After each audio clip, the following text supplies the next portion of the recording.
This is a story of dreams that come true. A story that begins in Galicia, continues in Florida, and ends in Valencia. Or perhaps that is where it all began. This is Natalia. She's 24 years old, she's an industrial engineer, and she dreams of turning the revolutionary design that she's just patented into a reality. A dream which at the moment seems impossible. This is Bernie. He's 12 years old and his dream is much simpler. He just wants to take part in the state's surfing championship. It's a humble dream, but this does not mean that it's going to be easy.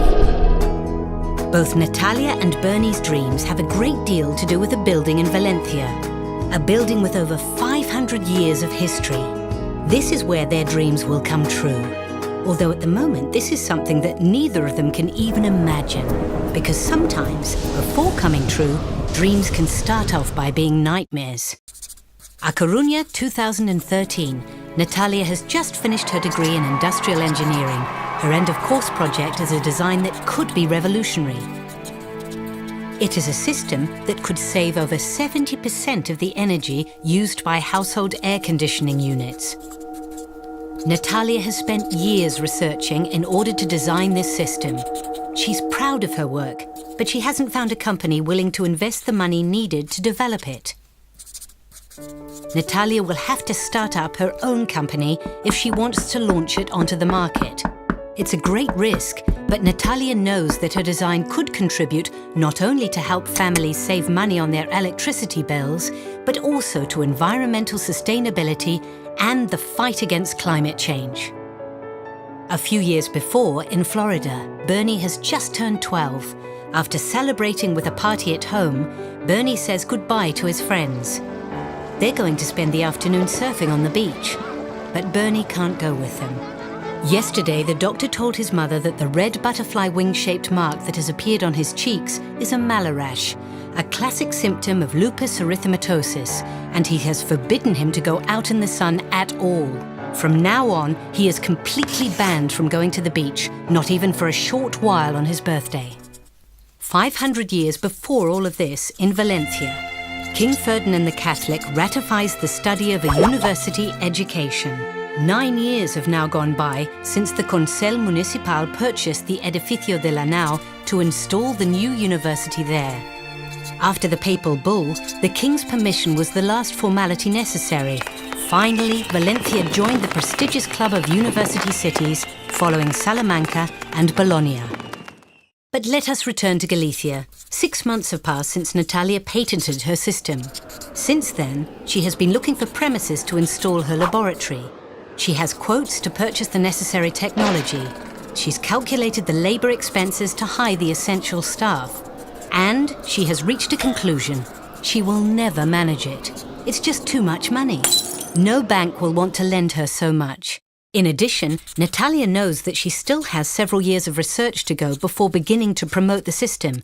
How is she going to pay the rent of the premises and the wages of her engineers? Natalia's about to give up on her dream. And for Bernie, the nightmare begins. Visits to doctors, tests, medicines, and pains in his joints that often mean he hasn't the strength to even go to school.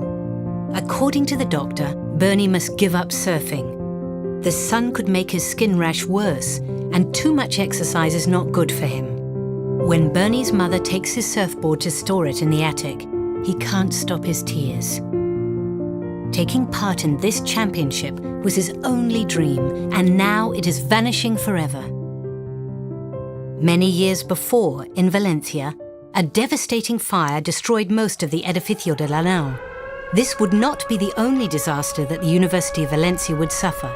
The terrible flood of 1957 caused serious damage to the university's library. But after refurbishment and rehabilitation work, in 1999, the building of La Nau reopened in time to celebrate its 500th anniversary. Today, it is one of the emblems of the city. Meanwhile, in Galicia, by now Natalia has almost forgotten about starting up her own company and has returned home to live with her parents while she's looking for a job. This is when she hears about the science park and its business area. Natalia discovers that the University of Valencia has a program to help companies specializing in innovation.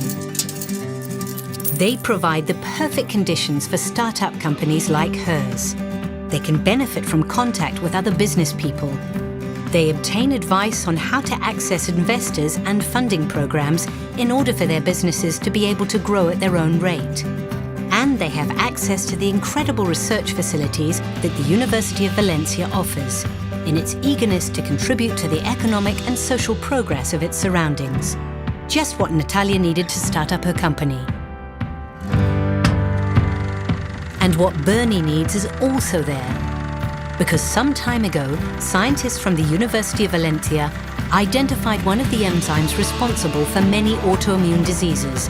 And today, alongside a biotechnological company from the Science Park, revolutionary therapy applications are being developed that could radically change the situation of many patients like Bernie. Thanks to this news, Bernie has regained his hope. He knows that there is still a long fight to be fought. He knows he is not going to get better overnight. But he also knows that when the time comes, the waves are going to be there, waiting for him. Now he has a reason to dream again. Today, the University of Valencia has 3 different campuses and a science park that is a reference point throughout Europe. A setting that helps to make many dreams, such as Natalia's and Bernie's, come true. An ecosystem of innovation where over 80 science and technology-based companies receive the support they need to continue working on the road towards knowledge and innovation. The business area provides them with the latest infrastructures, the most advanced equipment, and participation in valuable transnational cooperation networks. Setting up in the Science Park also allows these companies access to the services and equipment belonging to the institutes of the University of Valencia and the CSIC. For example, those involved in robotics, biodiversity, materials, systems biology, food technology, molecular science, or corpuscular physics. Thanks to the innovative production system that the Science Park promotes, today Bernie hopes to be able to ride his surfboard again. Natalia is going to present a prototype of her system in public, developed in collaboration with a young Valencian company located 2 offices up from her. And over 500 professionals have found employment in the innovation sector.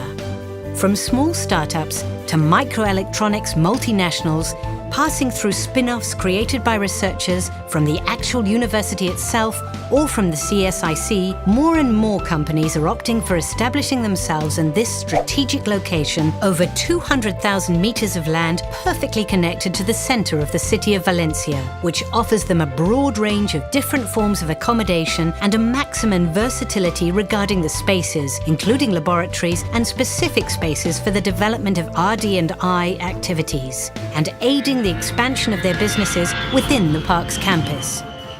The Science Park is an ideal coexistence space for science and business, a place where the companies are fed by ideas and can compete in the real economy, a generator of talent committed to sustainability and with excellence in management, a place where dreams become reality. The Science Park of the University of Valencia, for a new society founded in knowledge.